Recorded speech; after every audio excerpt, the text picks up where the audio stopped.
Cleaning door handles and hinges is critical because they are high-frequency contact zones that quickly transfer hand germs and drive restroom cross-contamination. Focus on the hardware first by identifying every touchpoint, including lever handles, pull bars, push plates, hinge edges, and the door frame areas within reach. Use an approved disinfectant compatible with the hardware finish and follow the product contact time on the label.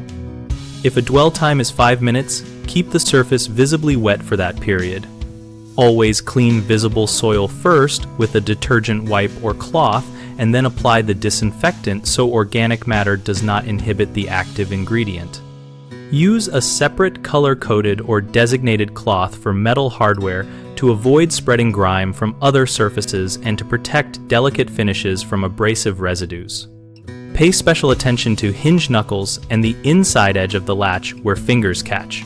Use a small brush or folded cloth to reach crevices and to remove buildup that shields microbes. Finish hardware disinfection after the main cleaning so you do not recontaminate handles while cleaning other restroom fixtures. 3 common mistakes are skipping hinge edges, using the same cloth for all surfaces, and not respecting disinfectant contact times.